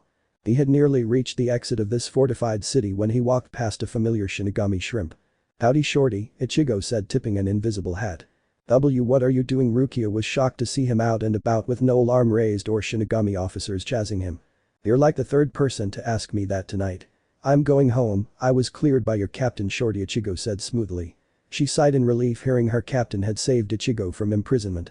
"Well, that's good, however there's just one thing." Rukia closed her eyes for a moment and smirked. "What's that?" Ichigo was suddenly kicked hard in the stomach and sent skidding back a few yards. "Don't call me shorty strawberry boy." Ichigo coughed for a moment and replaced his frown with a grin of his own. "Oh, I like you already," he chuckled, handing her a peach-flavored lollipop. "Come visit us sometime." Ichigo winked at her before leaving. "Such a strange boy," Rukia said to herself while watching him disappear in the distance and pocketing the candy he gave her. "Where's this trump card of yours supposed to meet us?" Ishida asked, walking next to Sato and Tatsuki. They were currently on a mission in the Soul Society to rescue the Shinigami Rukia Kichiki from her fate. The black cat named Yuruchi led them through the streets of the Rukin, attempting to locate a certain ally that she believed would help them. "He's not supposed to meet us, I'm trying to lock onto his spirit energy," the black cat said, attempting to locate her trainee's presence, which was difficult. Ironic that she was the one to teach him how to control it, little did she know he would become an expert so fast. "There he is," she announced, quickening her pace while the three humans trailed behind her. "It's about time," Tatsuki grumbled. They arrived at a crowded restaurant and walked through the sea of people to stand in front of a table where a man sat alone wearing a black cloak and skull mask that was pushed upward slightly so the fellow could chow down on the bowl of noodles in his hand. "I heard you got caught by the Gate 13, so why do you still wear the costume if they know who you are now?" Yuruchi asked, jumping up on the table. "Yuruchi? My favorite kitty cat," Ichigo explained, putting his food down and grabbing her before she could jump away. He removed his mask and nuzzled his face into her soft fur. "Oh, and to answer your question, the costume makes me look badass." "Hey you, what is your name?" Tatsuki asked rather rudely, getting in his face with her hands on her dot. "Ichigo Kurosaki, what's it to you?" he answered her, not liking the fact that she was so close. Her eyes widened at that, her suspicions finally confirmed. "Do you remember me?" she asked. "No, who are you?" Ichigo noticed her downcast head and tightening of her fist. "You don't remember the little girl who always kicked your ass in karate?" She looked at him sadly and then it finally hit him. "Oh. Tatsuki," he said, glumping onto her with a laugh. She was so startled by his behavior that she stood there frozen until she came to and jabbed him in the gut. "Ow, you're strong, what are they feeding you back home?" he chuckled. "So who are your friends?" "Ryu Ishida, the last Quincy," he introduced while pushing up his glasses. He gave Ichigo a skeptically look like he wasn't at all impressed with him. "The Quincy, that's pretty cool, I heard about your people, condolences." Ichigo thought it was awesome meeting an actual living Quincy. "What about you, big man?" He looked over at the tall Hispanic. "Sato," he said quietly. "Strong silent type, huh? That's cool, I can dig that, but I'm gonna call you Chad." He smiled up at the big guy. Sato didn't make a remark about the name, he seemed to be okay with it. "Ichigo, the reason we are here is because we need your help," Yuruchi interrupted. "Oh really, so what's new, cat?" He grinned at her sitting back down. "Rukia Kichiki, she's in big trouble." Ichigo blinked and looked seriously grim for a moment before grinning and picking up his drink. "So what did the shrimp do?" Ichigo chuckled, taking a sip of his beverage. "She was framed for several crimes and her sentence is execution," Yuruchi told him, causing Ichigo to spit out his drink in surprise. "Are you being serious?" Ichigo looked flabbergasted. "As a heart attack," Yuruchi's tail flicked back and forth at her words. "So you need my help to bust her out along with this ragtag group of humans?" When you say it like that it seemed ridiculous, and only a fool would go along with something like that. "Alright, I'm in, but on one condition. I'm bringing my girl with me." "Why do you want her to come?" Yuruchi asked. "Because she could use the confidence booster, plus you don't know this kitty cat, but she has some really cool powers now," Ichigo said with a grin. After paying his check, the group followed him out of the restaurant where he was leading them to his house to pick up his girlfriend. After that, Yuruchi said they would be going to a friend of hers and Ichigo's who could help them get into the Seireitei. On their way there, a very loud obnoxious fellow riding an actual pig came barreling past them, or would have if Ichigo didn't suddenly clothesline him off the pig with his arm. "And you?" Ichigo yelled after the man came tumbling to a halt. "Ah. Ichigo sir, I didn't see you there, the guy got up and bowed terrified. How many times has your sister told you not to ride without a helmet? Ichigo said, getting progressively louder. The group just watched the interaction in stunned silence. I must have forgotten it back home, yeah that's right, Ganju said while sweating profusely with each step Ichigo took towards him. The orange-haired teenager stuck his face terrifyingly close to the foolish man's as his voice became slightly distorted. Then why don't you go back home and get it, or do I have to tell her that you were riding without it? No. Ganju nearly wet himself with how scary Ichigo had become. He then took off running, followed closely by his hog. Shall we move on? Ichigo turned and smiled at the group, freaking them all the hell out. They just quietly kept up with him. Orihime should be home by now, he said offhandedly. What did you just say? Totsuki asked darkly. I said Orihime should be, he didn't get to finish because Totsuki hauled off and punched him in the face, sending him rolling across the street to bounce off a wooden building. What the hell, Wonder Woman? Ichigo stood back up, dusting himself off. That hurt, but it wasn't enough to seriously injure. Totsuki, what are you doing? The Quincy asked. Don't you dare joke about her. The girl marched over to punch him again, but was held back by Chad. I wasn't joking, in case you're unaware I'm living with Orihime Inoue here in the Rukin district. Totsuki seemed to calm down enough to question him. Orihime had died young when she was 13, about 4 years after Ichigo died and came here, and a year after she became friends with Totsuki. Ironically, it was an accident with a car very similar to how her brother died a year before. Ichigo explained how he found the auburn-haired girl wandering the streets of the Rukin. He learned her name, the fact that she lived in his hometown, and was looking for her brother in this vast afterlife. Ichigo agreed to help her find her brother, and the two have been living together ever since. He didn't think it was wise to tell Totsuki that for the past year they have been sleeping with each other. He punch actually hurt. Take me to her, she ordered. I was until you almost knocked my head off, Ichigo said, leading them once again to his home. When they reached the small house, he stuck his head in through the front door. Honey, I'm home. Ichigo. Everyone was surprised to see a busty, incredibly beautiful orange-haired girl wearing a red t-shirt and faded jeans walk out of the bedroom. She walked up to him and they gave each other a peck on the cheek in greeting. What the hell is going on here? Totsuki asked. It looks like a domestic partnership to me, Ishida commented, earning a quick glare from the female martial artist. Totsuki, is that you? Orihime noticed the resemblance this older girl had to her friend back when she was alive. Yeah, it's me. She was about to hug her, but was stopped by Yuruchi.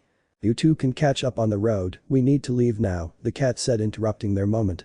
Where are we going? Orihime asked.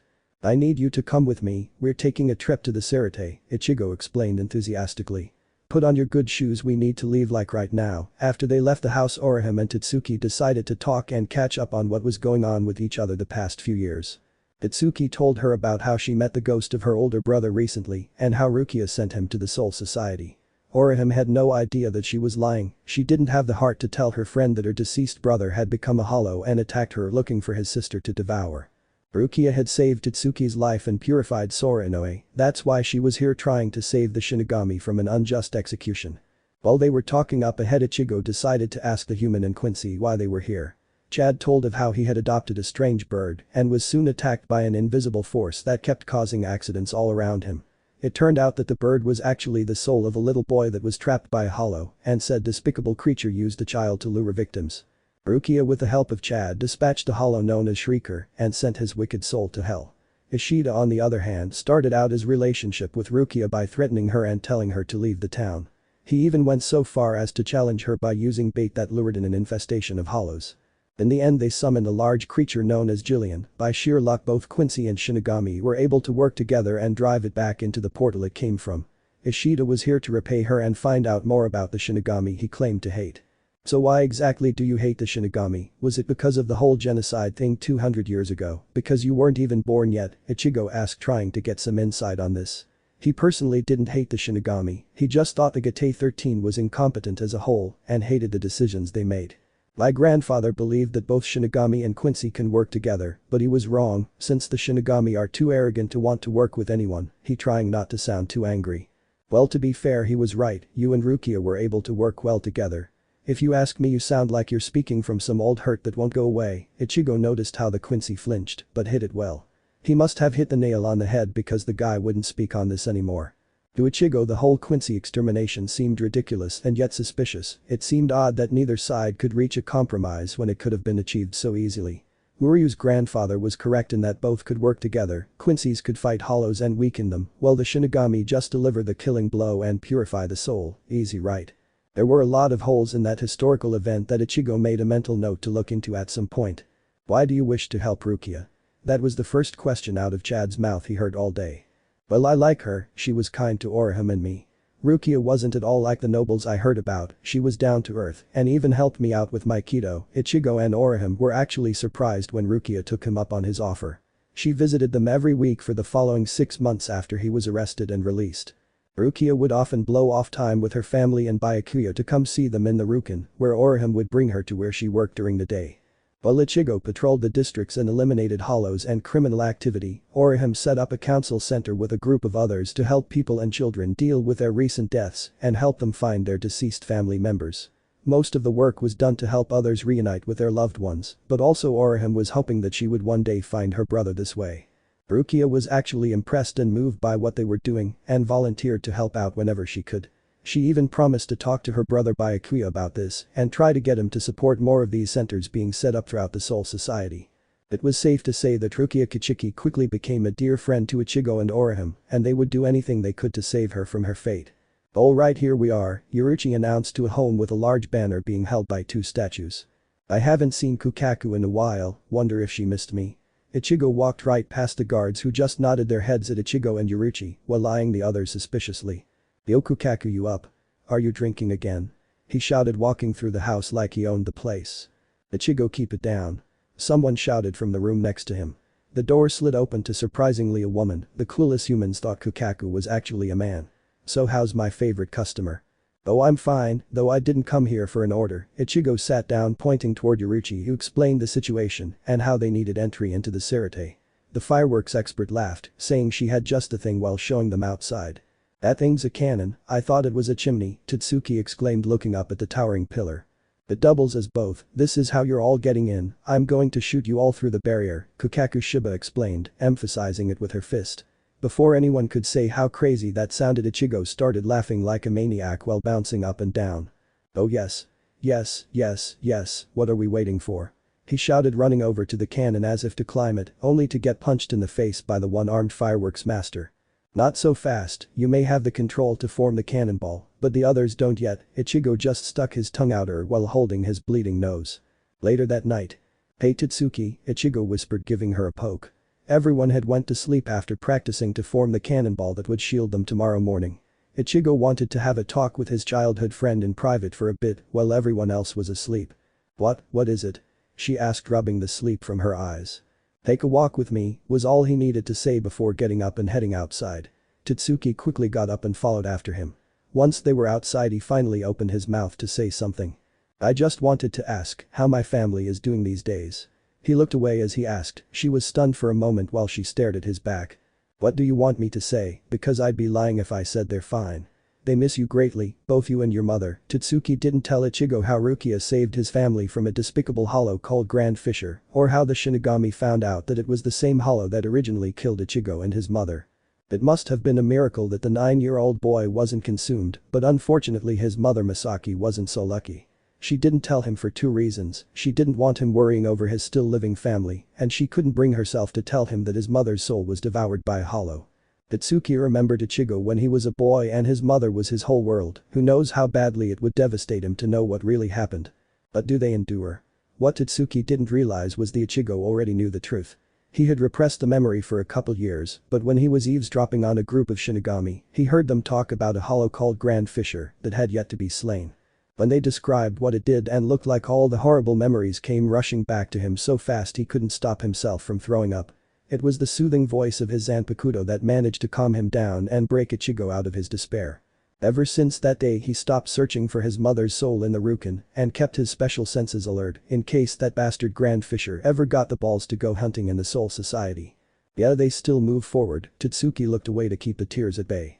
That's good, I was worried about them, thanks. He walked past her, giving her a grateful squeeze on her shoulder as he went back inside. Both of them thought it better to keep their mouths shut because the ugly truth is sometimes too much to bear.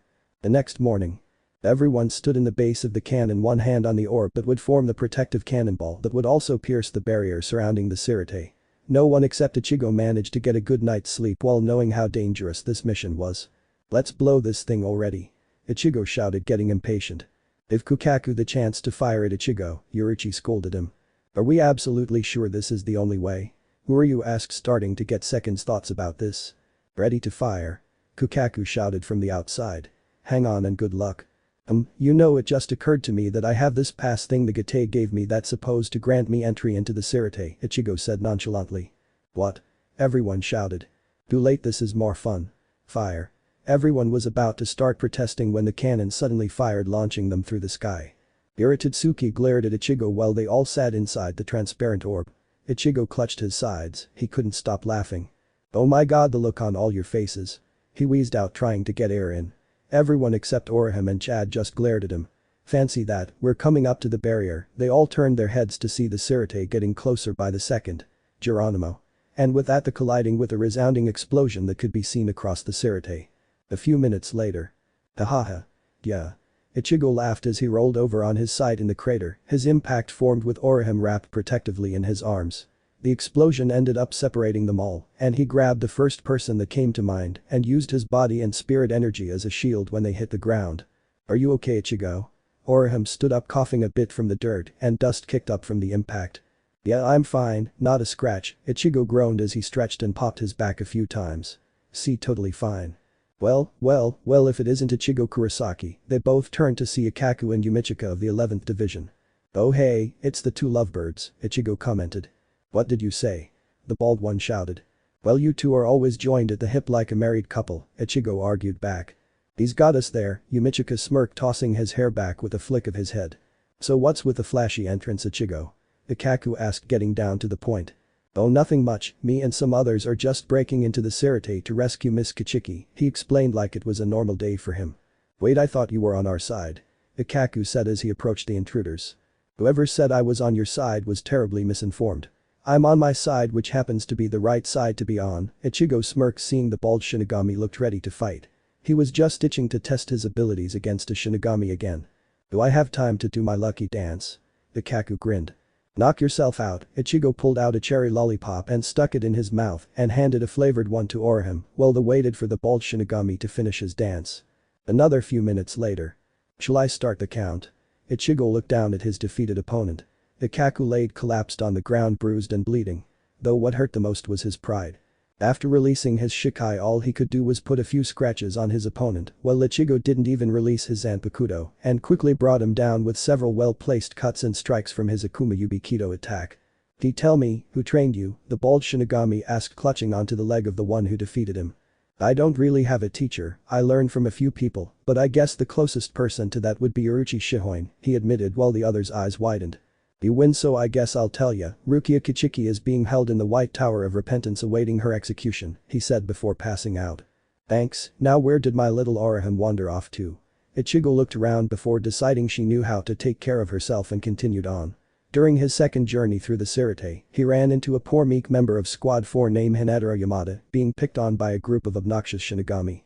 If there was one thing Ichigo hated, it was bullies, so after swiftly dealing with those assholes, he introduced himself to Hinataro and found out that the little dude knew where Rukia was being held and wanted to help him rescue her. Along the way, they also found Orihime being harassed by some other seated officer he didn't care to learn the name and mercilessly knocked the guy out cold. They decided to hide in the sewers and spend the night until the heat was off a bit, and while healing the few wounds they had, luckily Hinataro knew his way around down there. The next morning the adventure began again. "Oh goody, stairs," Ichigo said sarcastically, seeing the long flight of steps they had to climb to get closer to their destination. "Seriously, have you guys not ever heard of an escalator?" "What's an escalator?" Hinataro asked. "I rest my case," Ichigo continued his trek up the top. "Can we take a rest up at the top, Ichigo?" Orihime asked. "Yeah, I could go for one of those too. Seriously, who needs this many stairs?" Unfortunately, luck was not on their side. A vast heavy spiritual pressure washed over them, making Yamada and Orihime freeze up in shock. What is this?" Orihime had to steady herself from falling over. "Ichigo." They looked up to see a scary-looking Shinigami captain sitting on the roof of one of the tall buildings. "It looks like we get to have that fight after all." "Denpachi, you freaking lunatic, the old man Yamamoto let you off the leash." Ichigo grinned up at the captain of the 11th Division, seemingly unaffected by his Ryatsu. I'm not so sure I want to fight you though. In response, Kenpachi jumped down to land with a crash in front of the orange-haired teenager. Ichigo was completely unfazed by this intimidation tactic. Is that so? The larger man grinned. I'll make you a deal, Kenpachi. Ichigo took a step back while pushing his stunned girlfriend forward. You swing your sword and if Orihime can block your strike then I don't have to fight you. And what if I cut through her like paper? Kenpachi asked, thinking it was odd for Ichigo to use a girl as a shield. Then I have a reason to fight you. Orihime was sweating bullets at this point. Do it, Kenny, said a little pink-haired girl on Zaraki's shoulder. Ichigo, I don't think I can do this, she muttered. Relax, you can do this, use your power, he whispered into her ear. I have the utmost confidence in you, Ichigo smiled at her, reassuring her. Are you ready, girl? Kenpachi pointed his beat-up-looking sword at her. Growing impatient, he immediately struck at her. Santen Kessen. Orihime closed her eyes, bracing herself. A large shockwave erupted in front of her, but that's all. She opened her eyes, seeing her defensive shield in front of her damaged and cracked, but still intact and blocking Zaraki's sword. Huh? So I guess she could block it, Kenpachi remarked, sounding a little surprised. Ichigo started clapping animatedly. Ha! I told you, baby. Ichigo embraced her from behind in a tight hug. Now run along with Hinataro, I'm gonna fight this guy, he said, giving her on the cheek. But you said, Orihime wondered why he risked her life if he intended to fight Kenpachi. That was just to boost your confidence and it worked, you successfully blocked a strike from the strongest fighter in Soul Society, he tapped on, but stepped past her between her and Zaraki. Hold your head up high, Haim. She gave him a quick teary-eyed thank before running off with Yamada. The girl on Kenpachi's shoulder also ran off in anticipation of the battle that was about to take place. Remarkable woman, isn't she? He chuckled. I knew you couldn't resist a fight, you're just like me, you live to fight. It was Zaraki's turn to chuckle. Well, that's where you're wrong, my fine crazy-ass friend, Ichigo spoke while slowly unsheathing his rusted antique-looking sword. I won't deny that I enjoy the thrill and ecstasy of an awesome sword fight, it's the victory and peace it brings that I truly live for, he grinned as he held his sword out. As it stands, I've never got a chance to compare my abilities against a captain, so don't disappoint, Kenpachi responded by laughing like a maniac. Yes, that's the spirit. The large captain swung his sword to collide with Ichigo, sending the unprepared teen flying into the wall. Of course you realize, this means war, Ichigo strained out while cratered in the wall. Don't tell me you were all talk, Kenpachi watched as his opponent pulled himself from the wall. I think I'm going to have to use my Shikai on you, Ichigo smirked. Then do it. It's just I've never shown it to anyone before and it's really cool, so excuse me if I'm getting a little excited, Ichigo said while bouncing on the soles of his feet. He pointed his sword into the air and said the release command for his Zanpakuto. Lead us into the light, El no Kishi. Ichigo's entire sword began to glow with an ominous white light. Ichigo held his now glowing sword and tossed it high in the air above them. The Zanpakuto exploded in a shower of light, causing Kenpachi to shield his eyes for a moment. When he opened them, dozens of swords rained down across the whole courtyard where they stood, but none of them were aimed at Zaraki. Each sword was stuck in the ground around them, and each one looked exactly the same. The antique-crusted blade was gone and in its place was a beautiful and intricately carved gold-hilted blade, with gilded angel wings for a guard and what looked like a human eye in the center. Kenpachi grinned, seeing all the copies of the sword around him. Is this your Shikai? A bunch of swords anybody can use?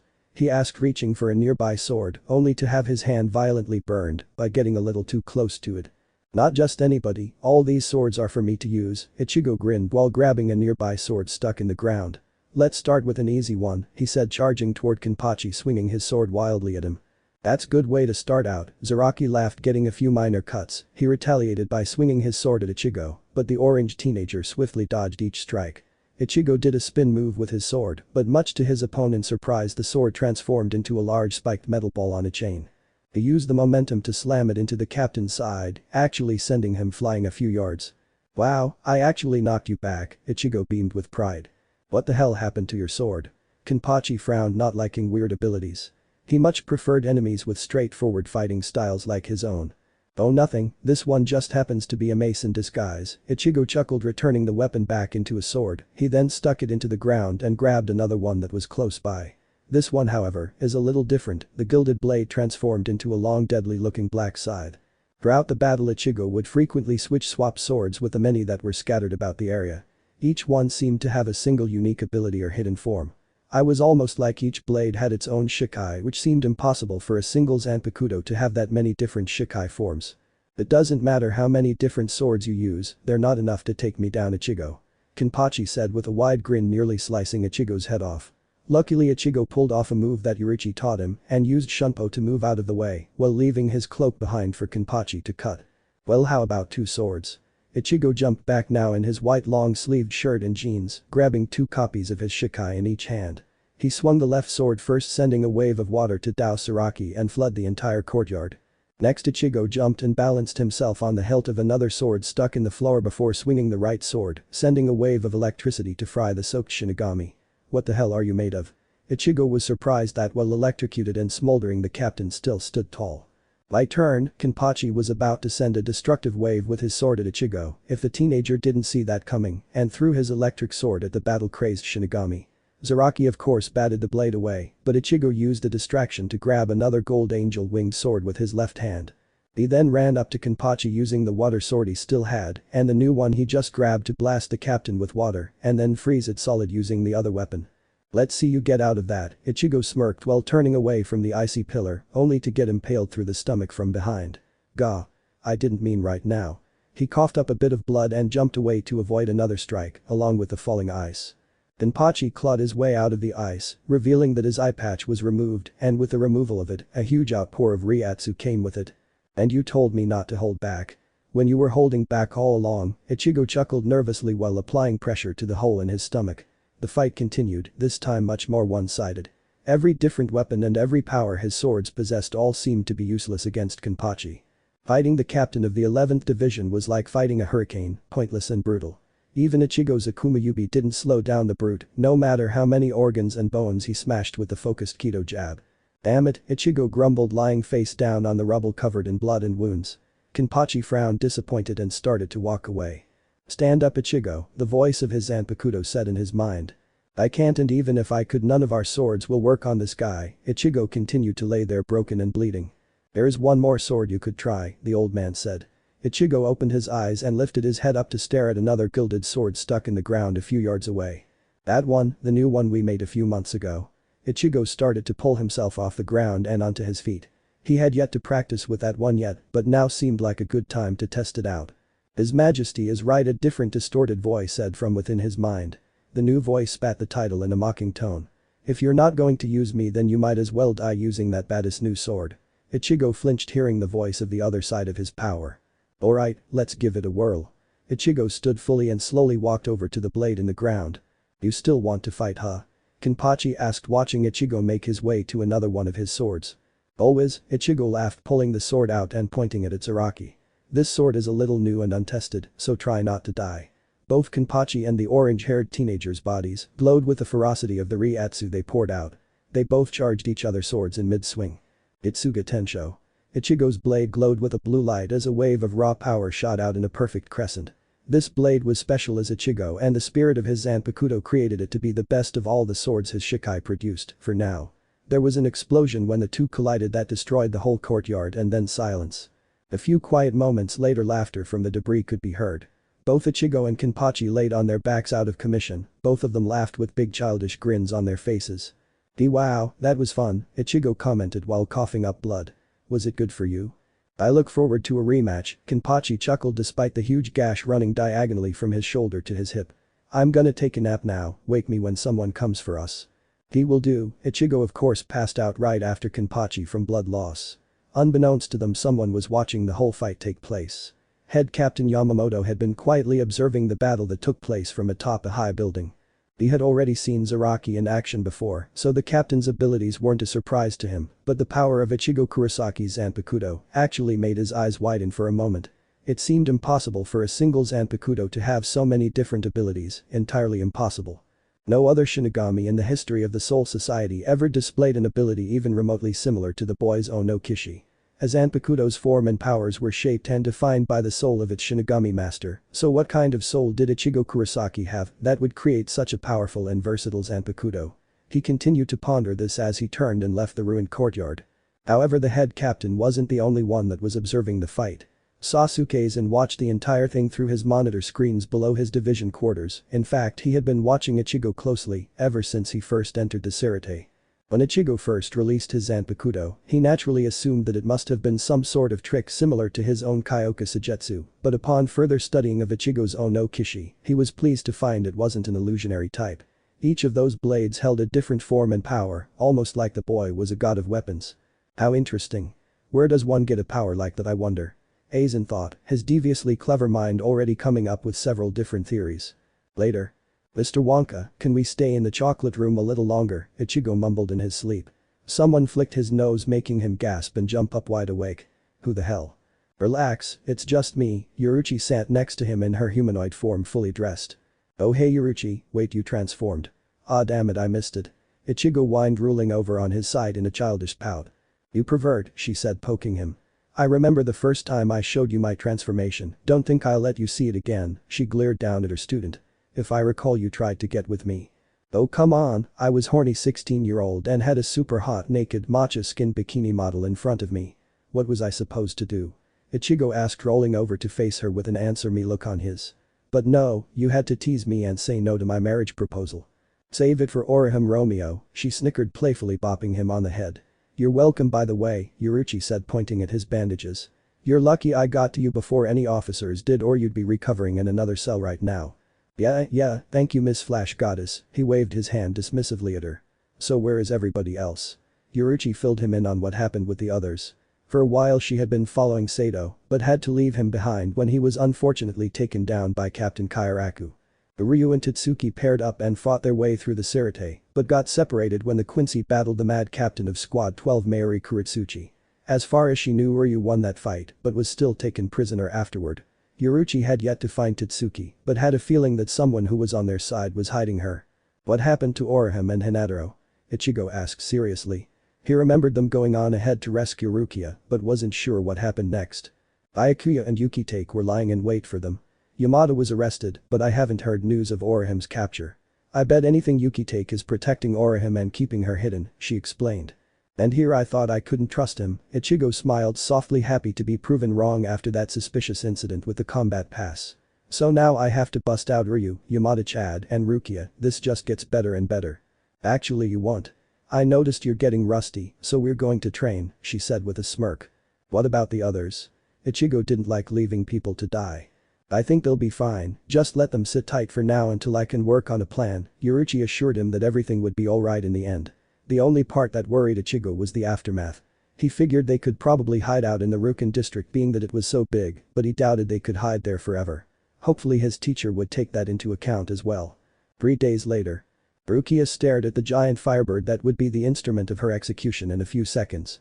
The only regrets she had were not understanding why she was framed, but most of all she would regret not seeing the faces of those she had recently become friends with one last time. Ichigo, his face flashed in her mind, causing her eyes to open wide, just as the Sakyoku collided with her body, incinerating Rukia and the area around her. The flames cleared, revealing the victim of the fiery guillotine completely erased. It is done then. The head captain spoke aloud and turned to leave, along with the rest of the captains and lieutenants that came to observe. Byakuya Kichiki took one last look at where his adoptive sister once was. Something flashed in his eyes for a moment that one could call despair before it disappeared, along with the last remnants of his late wife. He too turned to walk away from this execution scene. No one seemed to notice. Atop a tall wooden pyre sat an orange shaggy-haired teenager sipping from a teacup with a plate in the other hand and a fresh pot of tea to his left. "More tea, Alice?" Ichigo said in a fake British accent. He turned to look at a shocked, wide-eyed Rukia who sat next to him, clutching a teacup in her small hands. What just happened? Rukia still wasn't sure what the hell was going. 1 second she was about to die and the next she was sitting here with Ichigo pouring her a cup of tea. "Well, I just saved your life, shrimp. Drink up, you're going to need the caffeine." Ichigo suddenly unleashed his Reiatsu upon the whole area, making those who were leaving after witnessing the execution stop in their tracks and turn to look back at the pyre in surprise. "Come on people, did you really think I wasn't going to make a big spectacle?" he shouted down at everyone. "Ooh, the way you lot are glaring at me, you'd think I was the one committing an unjust execution. Let me guess, you're wondering how I got here without any of you noticing, how I saved Rukia so fast, or perhaps you're wondering where I got the tea." He smirked down at them. "You idiot. What are you doing here?" Rukia yelled, clearly pissed off, but more angry that he was recklessly endangering his own life. "I told you, shrimp, I'm saving your life. I apologize in advance for this," he said, grabbing her by the back of her collar and lifting her up like a mother cat carrying her young. "What are you all gawking at? Get him." Soifan shouted, spurring everyone into action. "Red. Catch." Ichigo suddenly threw Rukia face first across the Sakyoku hill while she screamed the whole way. Renji jumped and caught her with surprising ease. "You idiot, you said you'd bring her here, not throw her." Renji yelled up at him. "Sorry, I'm kind of surrounded here, so get going," Ichigo ordered. Renji suddenly placed Rukia on his back and told her to hold on tight. He then took out a white-headed cloak that was big enough to cover both of them and put it on. "Now!" Yukitake and Kairaku shouted. At their signal, Tatsuki, Orihime, Ishida, Yamada and Chad jumped out of hiding, all wearing the same kind of cloak. They followed close to Renji, weaving in and out as they ran before splitting off in different directions so their pursuers wouldn't know which of them was which or which one had Rukia. After that it was pandemonium. Yukitake and Kairaku fled and were chased by the head captain for assisting the criminals. The lieutenants of Squad 2, 1 and 4 attempted to chase after the group of cloaked invaders that tried to escape, but Ichigo appeared before them in a flash of high-speed movement. "You shall not pass," he said, slamming his sheathed sword on the ground. They all looked at him like he was crazy, and maybe he was. "Really? You don't even have to see that movie to get the reference, it's practically pop culture." Whatever, Ichigo easily moved quick enough to bop each one of them on the head, effectively knocking all three of them out. He then threw his head back, barely dodging a kick to the head by the right pissed-off captain of Squad 2. "Well, hello to you too," Ichigo grinned at Soifan. "Silence, fool." She attempted to attack him again, but this time he was more prepared and grabbed her fist with his bare hand before it could land a hit on his face. "You know, I really enjoyed our first date, I wouldn't mind another one." Ichigo winked at her, making Soifan blush in both embarrassment and fury. "I think I know who trained you now. The way you dodged and your effectiveness at hiding your Ryatsu, only a master could have taught you that." "It was her, wasn't it?" Soifan asked. "You guessed right, Shalin, you've become very perceptive in my absence," Yoruichi said, appearing next to Ichigo. "Sorry to interrupt your little talk, but I need to borrow her for a moment." She vanished just as quickly as she came, this time with an irate former protege chasing after her. "Well, that takes care of her. What's next on the agenda?" Ichigo seemingly pulled his teacup out of thin air and took a sip.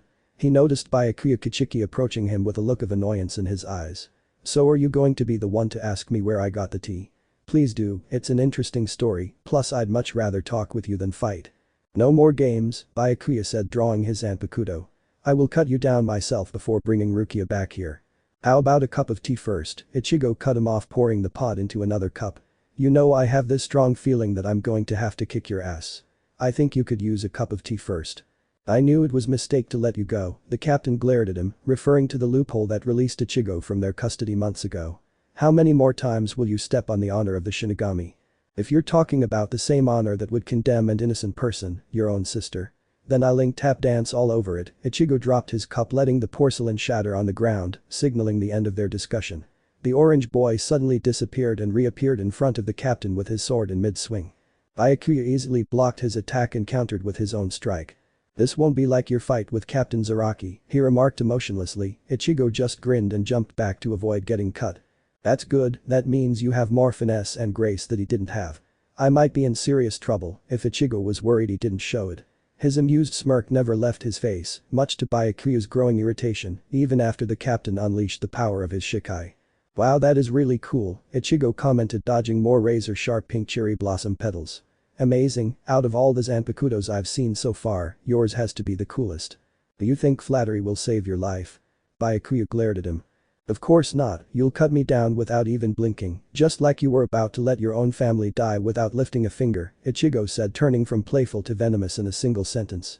"Lead us into the light, oh no Kishi." Just like his fight with Kenpachi, his sword glowed and he threw high into the air. Dozens of swords exactly the same rained down around them, sticking out of the barren ground of Sakyoku Hill. Ichigo grabbed the closest golden angel winged sword. "Let me ask you one question. You've known Rukia for years, and yet I've only known her for 6 months. So tell me why I care more about her than you do?" "You can't possibly understand," was the only answer the captain could give. "Then I guess we have to fight until I can beat a real answer out of you." The blade in Ichigo's hand ignited with flames, and he resumed the fight. Unfortunately, this fight proved to be harder than his fight with Kenpachi, mainly because Byakuya figured out each sword had a different power much sooner than the other did. It got even worse when the captain of Squad 6 finally got serious and unleashed the power of his Bankai, making the finite number of petals seem nearly infinite. He also started to block Ichigo with the petals from picking up his own Shikai swords. "Alright, think Ichigo, what beats razor flower petals?" he thought while moving as fast as he could, avoiding each wave of Senbonsakura Kageashi. The next thing he knew, he was surrounded in a sphere of these tiny pink blades. "Oh, this isn't good." "Okay," Byakuya uttered, and the surrounding petals began to close in around the boy inside at his command. Within the mass, Ichigo just grinned as the sword in his transformed into a huge drill which he pointed down at the shrinking surface of dirt beneath him. An explosion soon followed. The stoic captain merely turned and walked away from the shower of petals, falling into a habit of many who just assumed their opponent was destroyed without seeing it with their own eyes. This move appeared to be a mistake as the ground beneath Kichiki's feet shook and then exploded into chunks of rocks. A large drill appeared out of the hole and then a mop of orange messy hair. "Hi, I think I took wrong turn in Albuquerque," Ichigo said, jumping out of the hole, while the drill turned back into another sword which he promptly stabbed into the ground. The boy then charged towards the captain using his momentary confusion. He grabbed two swords and stabbed at Kichiki, simultaneously crossing the blades together. Byakuya of course dodged the attack, but did not expect the crossed blades to fuse together and form a giant orange pair of scissors. "Shave and a haircut." Ichigo sang, snipping the huge shears quickly and violently. The dark-haired captain moved back with his high-speed movement to avoid getting decapitated, but he still received two parallel cuts on both cheeks for being just a little too slow. "Is there no end to your ridiculous Zanpakuto?" Kichiki asked, not bothering to wipe the blood from his cheeks. "Nope," Ichigo tossed the big scissors away before grabbing another sword just in time to turn and face the tsunami of Sanbanzakura Kageashi heading towards him. "Jutsuga Tensho," he called, sending a destructive wave of power to blow each and every petal back. "You're going to have to do better than that," Ichigo smirked, pointing his sword at the Shinigami captain. "Tell me, is it humiliating using your Bankai and getting defeated by someone who just uses their Shikai? I see there is no limits to your arrogance." Byakuya stared him down. "Pardon, I couldn't quite hear you over how awesome I am," Ichigo remarked while cupping his ear comically. "You have yet to experience the true form of Sanbanzakura Kageashi." As he said this, the petals of his Bankai surrounded both of them in a field before combining together, forming a dome of many identical swords. "Well, don't I feel like a poser?" Ichigo said, seeing the similarity to his own Okishi. Luckily, half of his swords were left to him inside this isolated dome. "Senkei, this is the true form of my Zanpakuto. I only show this power to those who I've sworn to kill. You're the second to see it," he explained. "I'm so honored," Ichigo spoke with heavy sarcasm. From there on out it was all Ichigo getting sliced, stabbed and cut up, while only managing to land a few hits on his opponent. He managed to drive one of his gold swords into Byakuya's shoulder, but the captain countered by firing a Kido at the same time into Ichigo's, sending the boy flying and tumbling across the ground. "You're finished, you can't possibly continue to fight in this condition," Byakuya said, ignoring the wound in his shoulder. Ichigo stood back up on shaky legs, spitting out a mouthful of blood. "Yeah, maybe you're right." Ichigo's smile fell into a frown. "Since I'm going to die here, can I ask you something?" He took the captain's silence as a yes. "This Senkei dome thing, can anyone from the outside see us?" "No, no one, but I will be able to witness your death," Byakuya said, assuring him that they were completely cut off. "That's good," Ichigo chuckled dryly while lifting his sword. "I apologize for this, I truly am sorry I must resort to this, but I'm only going to use it for 3 seconds. "What are you talking about?" Byakuya didn't like the malevolent Ryatsu that was coming off of the boy. "You'll see in a moment." Ichigo let his sword fall from his hand, he wouldn't be needing it now. Bankai no Yami. If one were looking from the outside, they would see the dome of Senkei explode from the inside out by a black mass of energy, or perhaps something more tangible. The dark torrent of power slinked away a few moments later, slowly seeping back into a single blade held by Ichigo Kurosaki, who bore a solemn expression for once as he stared at the barely standing form of Byakuya Kichiki. The captain suffered numerous lacerations all over his body. The fact that he hadn't fallen yet was a testament to his resilience. However, his Bankai had disappeared, he no longer had the strength to fight. "I want to apologize again, I really didn't want to do that," Ichigo said as the rest of the black substance was absorbed into his Zanpakuto. "You possess such power, yet you don't wish to use it?" Byakuya asked, looking down at his broken sword. "It's not my Bankai's power that I don't like, it's what that power does to me that I'm afraid of. That's why I only used it for 3 seconds," Ichigo explained without his normal playful demeanor. "I told you a secret, now how about you tell me why you didn't lift a finger to save Rukia?" Byakuya stared at him for a moment before explaining himself. "As a Shinigami, I have a duty to uphold the law, there are no exceptions to this. If I ignore the law for a single family member, what would that make me?" Byakuya asked. "It would make you a good man. Instead you choose to be bad man and a good death god," Ichigo said sternly. "Do you know where you'd be if you always ignored what you believe is right? You'll be all alone." Byakuya, "Listen, you can't talk to duty, you can't hug and hold your pride, and you certainly can't spend time and holidays with them either. Loved ones are all we have, you protect them and they protect you. Ichigo sheathed his sword, tossed a sour apple-flavored lollipop at Kachiki's feet and turned away from the captain. I'll give you a chance to one day make this up to Rukia, as long as you never breath a word of my Bankai, and with that Ichigo disappeared in a blur of Shunpo, off to rendezvous with his friends. Ichigo Kurosaki, he truly is terrifying to possess both great power and wisdom at such a young age, Byakuya commented as he disappeared to who knows where, leaving nothing but the ruined grounds of Sakyoku Hill and a single piece of candy to mark where he once stood. Thanks for watching this video. If you really enjoy this video, like, subscribe and comment down below and turn on that bell notification. Don't forget to support and follow the Lord Wolfe for writing that awesome fanfic, and also make sure to comment on this story, link in the description. See you in the next video. Goodbye.